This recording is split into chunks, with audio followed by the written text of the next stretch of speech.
संदर्भ। अनुमान लगाया गया है कि बढ़ती आबादी का पेट भरने के लिए वर्ष 2050 तक खाद्य उत्पादन में 60% वृद्धि लाने की आवश्यकता होगी।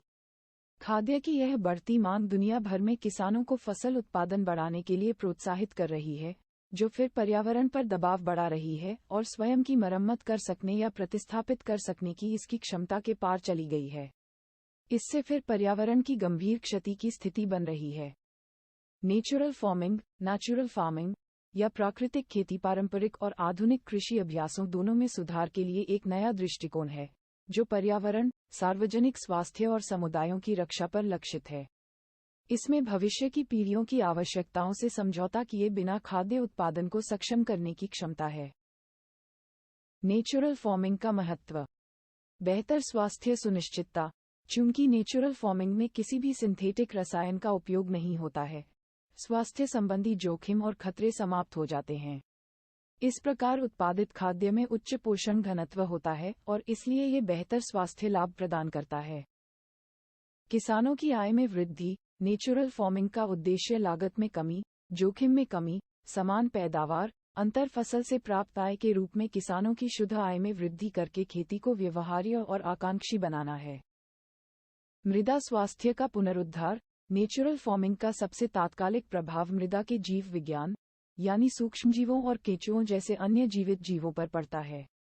यह मृदा के स्वास्थ्य में सुधार करता है और परिणामस्वरूप उत्पादकता बढ़ाता है। उत्पादन की न्यूनतम लागत। नेचुरल फार्मिंग किसानों को खेत स्तर पर तथा प्राकृतिक एवं घरेलू संसाधनों का उपयोग करके आवश्यक जैविक इनपुट तैयार करने के लिए प्रोत्साहित करके उत्पादन लागत में भारी कटौती लाने पर लक्षित है। Zero budget natural farming. यह एक अनूठा मॉडल है जो कृषि पारिस्थितिकी, एग्रोइकोलॉजी पर निर्भर करता है। ये सतत, संवहनीय कृषि अभ्यासों पर आधारित रसायन मुक्त खेती का आह्वान करता है। 1990 के दशक के मध्य में सुभाष पालेकर ने इसे हरित क्रांति में व्यवहृत रासायनिक उर्वरकों एवं कीटनाशकों तथा सघन सिंचाई विधियों के विकल्प के रूप में विकसित किया था।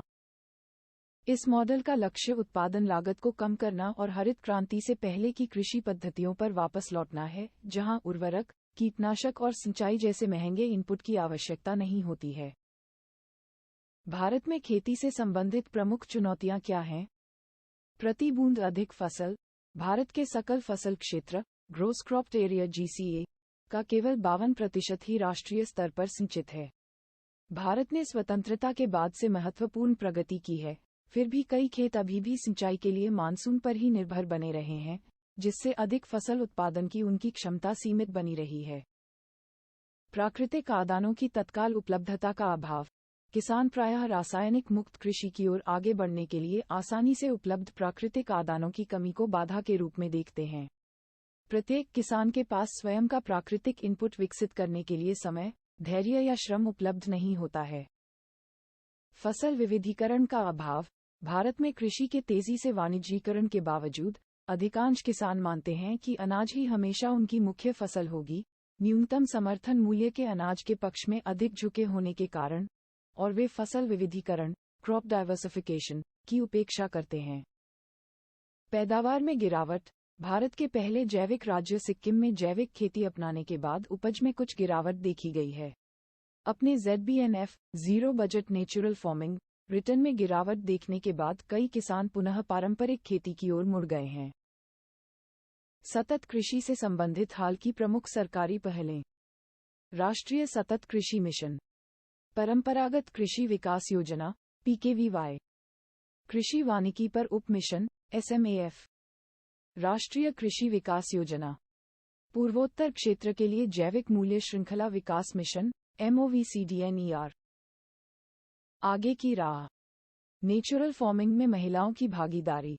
विभिन्न अध्ययनों में प्राथमिक उत्पादक के रूप में कृषि संसाधनों पर महिलाओं के नियंत्रण और उनके परिवार की सामाजिक आर्थिक स्थितियों के बीच सीधा संबंध देखा गया है। चूंकि महिलाएं ही अधिकांशतः अपने परिवारों के लिए खाना बनाती हैं, इसलिए वे अपने बच्चों के पोषण के लिए प्राकृतिक उत्पादों के महत्व को समझती हैं। इस परिदृश्य में महिलाओं द्वारा पुरुषों की तुलना में नेचुरल फार्मिंग को जल्द अपनाने की संभावना अधिक है। नेचुरल फार्मिंग में महिलाओं की भागीदारी से निर्णय लेने में उनकी भागीदारी बढ़ेगी। ये परिवार के स्वास्थ्य और पोषण की स्थिति पर भी सकारात्मक प्रभाव डालेगा। पारंपरिक और अग्रणी तकनीकों का एकीकरण, वर्षा जल संचयन, पादप पोषण के लिए जैविक अपशिष्ट का पुनर्चक्रण, कीट प्रबंधन आदि पारंपरिक तकनीकों के उदाहरण हैं जिनका उपयोग उच्च उत्पादकता प्राप्त करने के लिए टिश्यू कल्चर, जेनेटिक इंजीनियरिंग जैसी अग्रणी तकनीकों की पूरकता के लिए किया जा सकता है।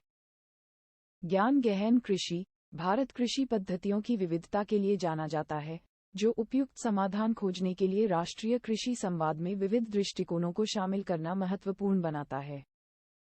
एक प्राकृतिक दृष्टिकोण के साथ संतुलित हाईटेक खेती की दिशा में कुशल और सटीक कदम आगे बढ़ाने से किसानों की आय में वृद्धि होगी और स्केल संबंधी कई अन्य मुद्दों को संबोधित किया जा सकेगा। खेती के लिए प्राकृतिक इनपुट का उद्यमीकरण, रसायन मुक्त कृषि के लिए इनपुट्स का उत्पादन करने वाले लघु उद्यमों को सरकार द्वारा सहायता दी जानी चाहिए ताकि प्राकृतिक इनपुट की अनुपलब्धता की चुनौती को दूर किया जा सके। नेचुरल फार्मिंग को बढ़ावा देने के लिए ग्रामीण स्तर पर इनपुट तैयार करने और बिक्री की दुकानों की स्थापना के साथ जोड़ा जाना चाहिए।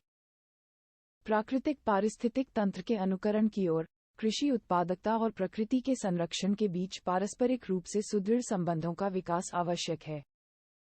खेती प्रणालियों को एक प्रतिकृति प्राकृतिक पारिस्थितिकी तंत्र, मिमिक नेचुरल इकोसिस्टम, बनाने के लिए उनमें संशोधन किए जा सकते हैं। पारिस्थितिक और आर्थिक रूप से उपयोगी पेड़, झाड़ियां और बारहमासी घासों को खेतों में इस प्रकार एकीकृत किया जा सकता है जो प्राकृतिक वनस्पति संरचना का अनुकरण करते हैं।